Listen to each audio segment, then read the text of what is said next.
Hello and welcome to Books and Beyond. I'm your host, Jimmy Bennett. And before we get to our show today, I just want to give a shout out to the CAPA, the Connecticut Authors and Publishers Association. I belong to the Southeastern chapter. We meet every third Monday of the month. We've been doing a Zoom. Hopefully we'll get back into person now. Things are kind of up and down with COVID. And you can find us on Facebook at the Southeastern Connecticut Authors and Publishers Association. If you have any interest in writing or anything to do with the written word, it's a great network, great group of people, and I strongly encourage you to check it out. So today, I have a really fantastic show, and I'm really, really pleased. I've been trying to get this man on my show for a long time, and full disclosure, he is my nephew by marriage, but, family at heart, James Harris. Hello. James is a local troubadour, and we're here to talk about your singing and career. And Sure, yeah. First though, where did you go to school? Well, I went to high school at Fitch, where I was involved in the play, the musical, Anything Goes by Cole Porter. We had a fantastic music director at the time, Mr. Dales. I was in the pit band for that, so that was my first experience performing kind of in front of people, because in the pit band, you're in a pit, literally. It's the music for the play, so I played guitar for that, and that's how I got my first little bit of performing experience. And then I liked the taste of that, and then I got hired in high school. Some of us from Fitch got hired from Montville High School to be in the pit band for the musical Grease. So me and 3 or 4 other of my music friends from Fitch got paid to play in high school for the Montville High School. They didn't have enough musicians, so I was like, this seems like a good way to make a living, which was a crazy idea at the time. Probably still crazy, but here I am doing it years later. And then so after Fitch, I went to Berklee College of Music to pursue music as a career. And I graduated from there in approximately 92, 93, a little give or take there with the graduating. I graduated in 92 and met Bonnie Raitt as the commencement speaker. That was pretty cool. Yeah. But I actually finished up in 93, so I've been chipping away at it ever since, yeah. So. And now you also, we're going to get to your performing out, but you teach. Yes, I teach guitar lessons. I teach privately. I teach for several of the local music schools. I teach for Calvary Music School in Stonington Borough, which is affiliated with the Episcopal Church. So I teach ukulele and guitar there. And I also teach at the United in Westerly, which is affiliated with the Rhode Island Philharmonic, which is a pretty involved and serious organization with music education. They have lessons from voice, piano, violin, every instrument you could possibly imagine you can take there. Actually, Calvary has a pretty extensive list of great teachers too. And I teach privately in both places. Ukulele, guitar, bass, sometimes voice once in a while. I have a piano student, believe it or not. Oh, wow. Beginning piano student. So. You play piano? Enough to teach beginners. Going to music school helped me have a diverse background of skills that I can kind of do a lot of different things. So trying to make a living as a musician, it's helped with that. I teach preschool music classes. I play gigs in restaurants and bars late night. I teach little kids. I teach my oldest students 78, my youngest students 5. So, and everybody in between.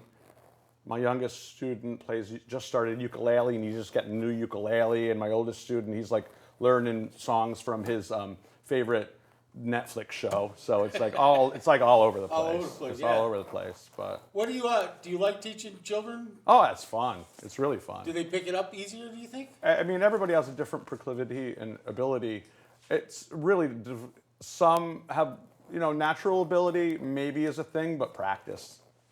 Right. I mean, if I didn't have that time when I was young in my teen years to really spend time doing it concertedly. From 8th grade when I started till the end of college, I practiced constantly. So they say 10,000 hours you're supposed to get good at. I probably practiced that many hours in the beginning. I mean, I don't know. Yeah. There's no, it's unquantifiable. It just was, Till your fingers it was bleed, right? endless, like, all day long, every day. Yeah. My mom was like, you know my mom, obviously, Yeah. right, for a long time. I spent a lot of time with this dude over the years. Yeah. So, driving my parents crazy, playing scales, setting them up my amp in the backyard, playing Stairway to Heaven really loud for the neighbors, Yep. So, yeah. Well, it's a lot. We talked about this before. Like, people always ask me, "Oh, I really want to write. I want to write a book. How do you write?" Yeah. And I said, "You got to sit down and write. You got to suffer You through it a little bit. You're like, Yeah, you have to actually put the time in to do it, and that makes the difference." Yeah. Though I think, personally, there's a lot of, especially with music. Mm-hmm. I love music, and I always, Gordon, my son, your cousin, plays guitar. One of my best concert experiences was with Gordon. Continue, though. Maybe Yeah. I'll tell you a little about that later. Yeah. But But I just don't have that. I don't know what it is. Somewhere between here and here, I don't have that.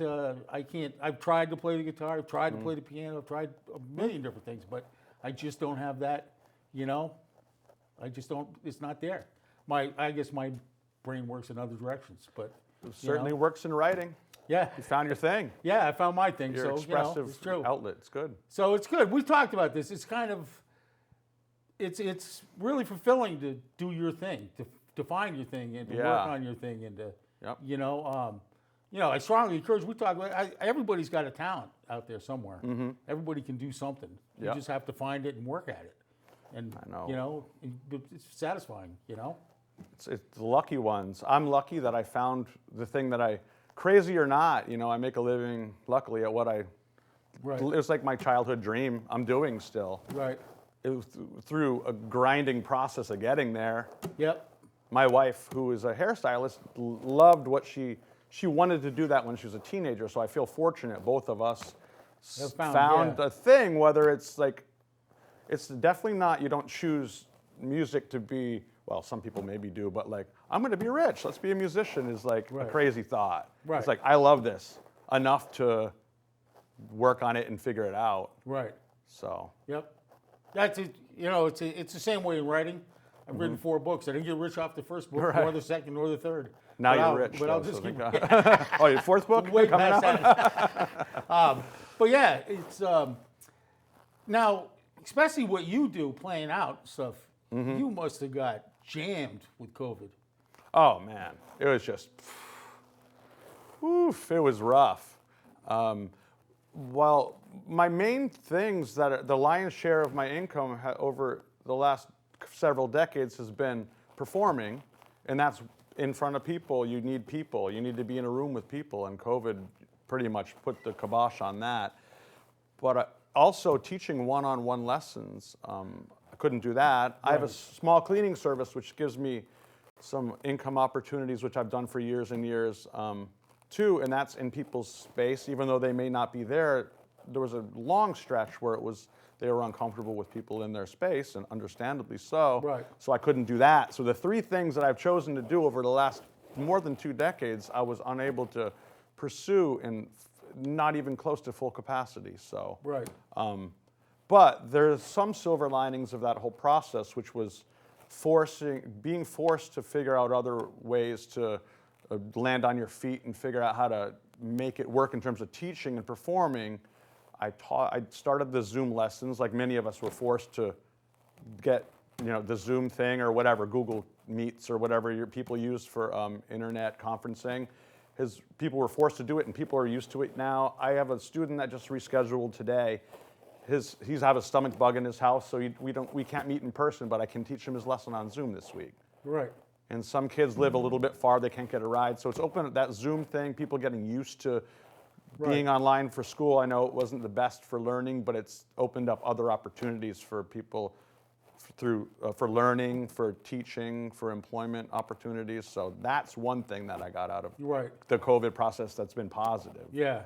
Did a lot of people, I guess, did you think more people took up trying to learn Definitely. it during Absolutely. COVID? Oh yeah. My teaching was up a lot for a stretch, and people have gotten busy again. So I got a lot more adults, and now that they're back to work full capacity, I've lost some of them. Right. It takes time, like we were talking about. Yeah. It takes dedication and Well, I time. was thinking about it. If you want Yeah. to learn how to play the guitar, if you're stuck in the house 24/7. There were a lot of people that were like, "Now's the time. Now's my time," Yeah, and people now's our- captured yeah. it. And I think it got some people rolling too. I started teaching some people, and some people are still chipping away at it with lessons or not. I think I feel fortunate. I got to be part of the process of getting some people started. Good. And especially adults. That must be satisfying, huh? To see people Oh yeah, take yeah. it up and, Yeah, one of my students, a couple of my students recently graduated from Berkeley, which is where I went. So that's pretty cool. Yeah, that is cool. And just various music pursuits here and there. So it's pretty cool to see that. Well, let's hear it. I want to hear a song. Oh, you want to hear a song? Yeah. All right. Here's a song I wrote a while back. Talk is cheap. Talk is cheap. Talk is cheap. I want to hear some singing. All right. So this is a song I wrote. My daughter even likes this song, and she's very critical. So I'm going to sit. I'm going to get organized here. Make sure I have my guitar in tune. That guitar looks like it's been around the block. This guitar's not even that old. Check this out. I know my head's cut off right now. I know, but I know this is, well, maybe before I play the song, I'll tell you a little story about this guitar. This guitar is the original neck of this guitar, and the electronics are the original electronics. But as a working musician, I'm often tired, and luckily I've been very busy. I left this guitar on the side of my car, and in a hurry to the gig, because I'm running late one night, I backed out of my driveway with the guitar in the case on the side of my car and ran over this guitar, and it was in a zillion pieces, like splintered to like unbelievably, I can't even imagine how many pieces. I can't count that high. So luckily Taylor Guitars sold one of my friends that repairs guitars another body. So this is a new body on the old neck that I ran over with my car in a hurry. Luckily I have more than one guitar at home, otherwise I would have been in big trouble. So this guitar that I'm playing is partly new, partly old. It doesn't look new. It's pretty beat on, it has lots of stickers on it. Here we go. This one's called Houses of Sanctity, a song I wrote a few years ago.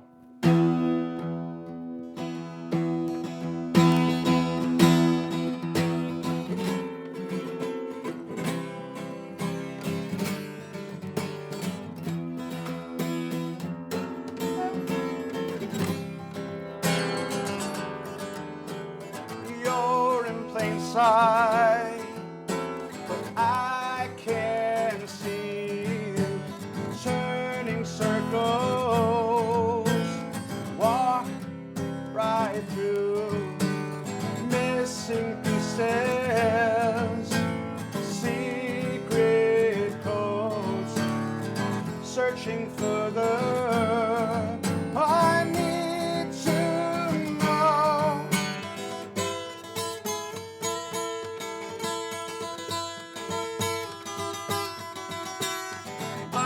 Understanding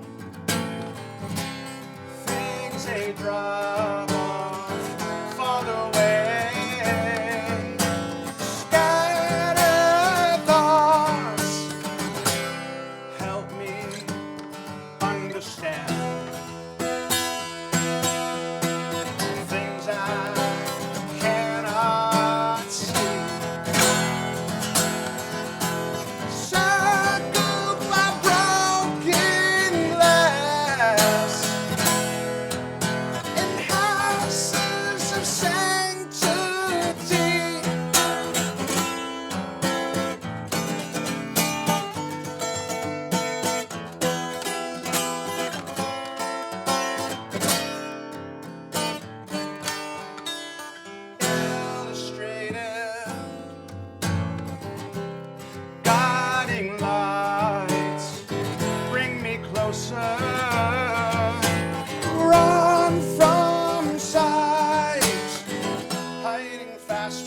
You know what, Frank? We got to get an applause track.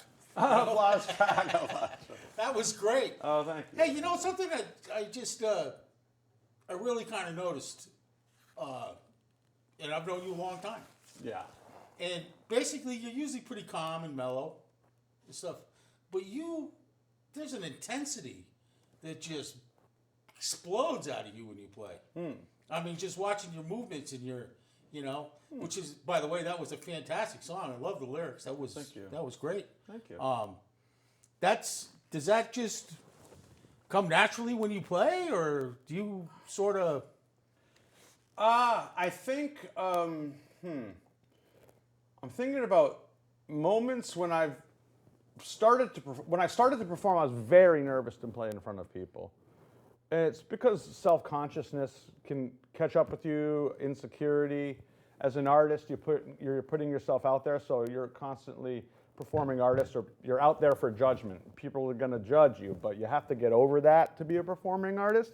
And that was a hard hill to climb for me, but I think I realized early on I have to get over it. And so I just forced myself to get out there. And luckily, when I first started performing in Mystic, when I came back from college, I was lucky enough to hook up with a friend of mine that was a very experienced performer.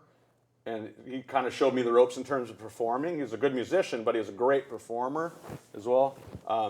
The band Sugar Daddy, I used to play with Graham Thompson in a duo a long time ago, Love Handles. And just watching him, his comfort level, his confidence, it took a while because he could be, it was really good performer at first. So I'm like, okay, I want to get that comfortable.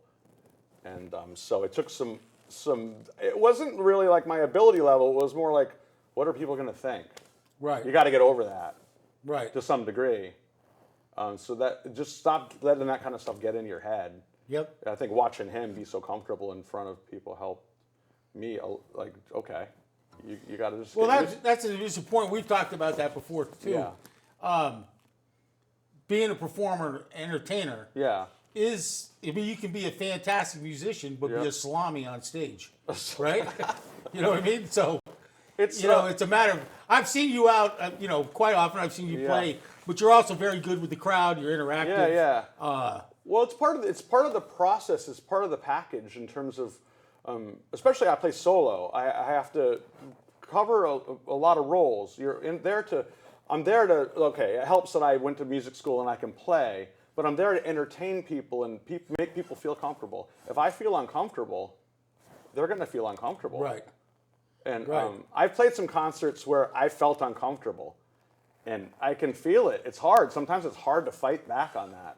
But the more you do it, and I realized early on, which was something I was started to comment on, was I realized early on, even though it wasn't easy, that I have to get comfortable in playing in front of people to be a musician for a living. And so I did it a lot, knowing this discomfort would eventually subside some, and it did, luckily. I was right about that. But it did take some time. Well, you must feed off the energy of the crowd, too, right? Oh, yeah, absolutely. I mean, it depends on where you're playing. You can lift them up. Sometimes you can't lift them up. And it's a weird space to be in as an artist, performing artist. I'm sure that's the same for, I don't know, anybody that's in the public realm. You feed off the people. And if they're not, no matter what you do, they're not coming along sometime. I mean, I'm not Kiss. I'm not blowing stuff up and spitting blood. I'm trying to play acoustic music in the corner. Not biting the heads off of bats. I mean, maybe I should have more props. I used to bring rubber chickens to the gigs all the time. People like that. It was a conduit for a lot of really inappropriate jokes, but you can imagine. But have you ever done like a gig where you're just up there and it's just like the crowd's dead? Oh God! I mean, I counted the amount of gigs I played, and maybe 5 years ago, a little while ago. I'm playing a little bit less now, not much, but I played over 250 gigs one year. So, if all of those were rock concerts, great. But I mean, I'm playing. The list of places I play is, I play a lot of local places, so I can list some of those. But yeah, you're gonna have an off night now and then, no matter what you do. Well, you got a big following, Jimmy. I mean, you do. I mean, everybody knows you.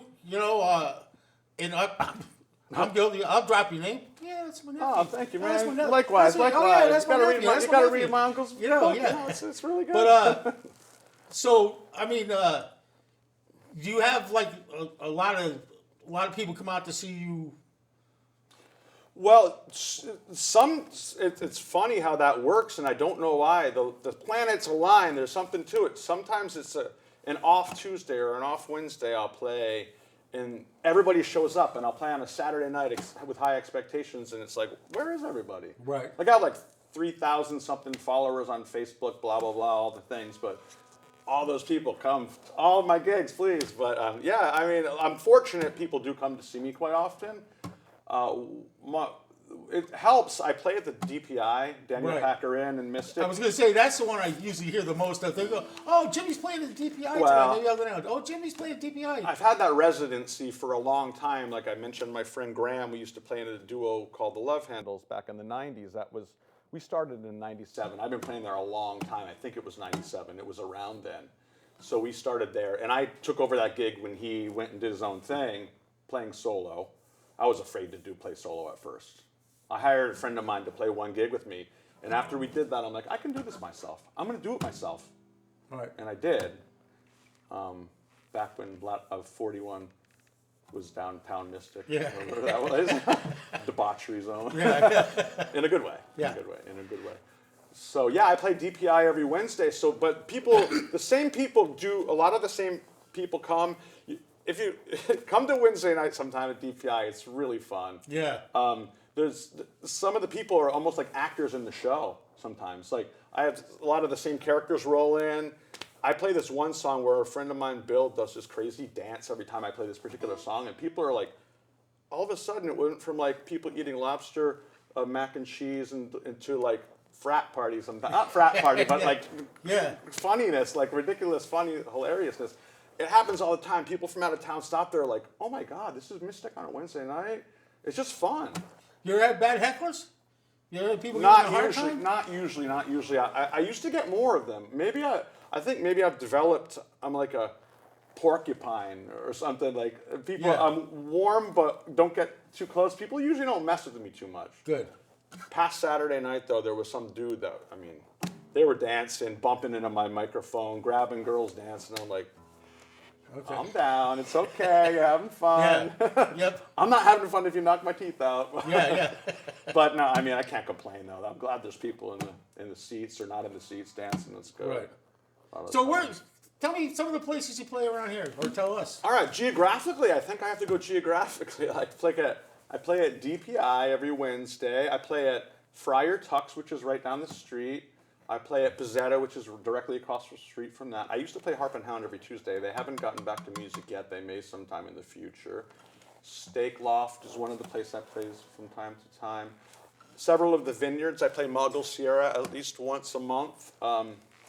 Once a month, or sometimes twice a month. I played there this past weekend, and it was a fantastic weather. People were there. I play at Preston Ridge Vineyards. I play at Saltwater from time to time. Stonington Vineyards is one of my favorite spots to play. Woodfellas has opened up a New London location, so Bob just hired me to play over there in June. I'm starting on the waterfront in New London. The list goes on of some of these places. I don't want to forget anywhere. I'm playing at the Tamarack in Voluntown for the first time, coming up at the end of the month. I think that's Saturday. You can check my schedule online, jamesharrisguitar.com. Novell in the Mohegan Sun, I'm playing this coming Friday. That's nice. It's a dance club, but I'm like the opening act for the DJ, but they have fantastic DJs. Yeah. So I play acoustic music, and then it becomes a dance party after, so it's like all sorts of different formats. We got time for one more song. You want to do one more? Oh, sure, yeah. Here's a song I wrote. This is actually somewhat Mystic-oriented. It's written... I got the idea at a certain pizza place in Mystic, which I will not say the name of, because there's a lot of pizza in Mystic, a lot of good pizza in Mystic. One of the most obvious ones, I'm sitting there observing people, and they have, cute girls working at the counter all the time, and like just the interaction between especially older guys thinking they're suave and sexy and talking to the young girls. I'm like, oof. So this is inspired by observing. It's a hypothetical situation. Maybe it's autobiographical, and I'm not being honest. I mean, it's possible, but you judge. You guys judge for yourself. It's called Counter Girl.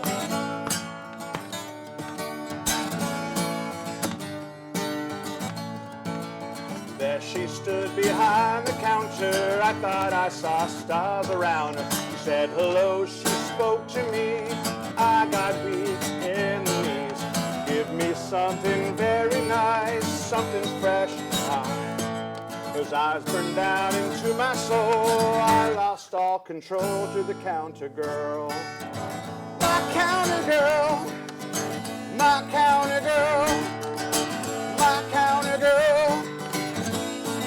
She must have just turned 21, but she's my moon and stars and sun. But I can never tell her so I'll grab my things and I'll go. My counter girl, my counter girl, my counter girl. Oh,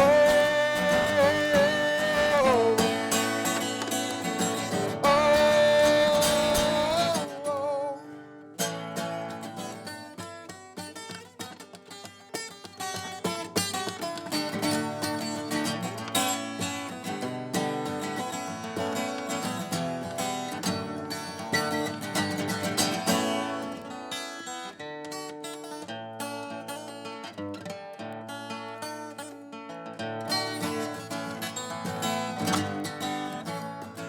You may think I'm nasty or think I'm old or suffer from a tortured soul, but I keep my feelings deep inside. If you ask me the truth, I will surely lie.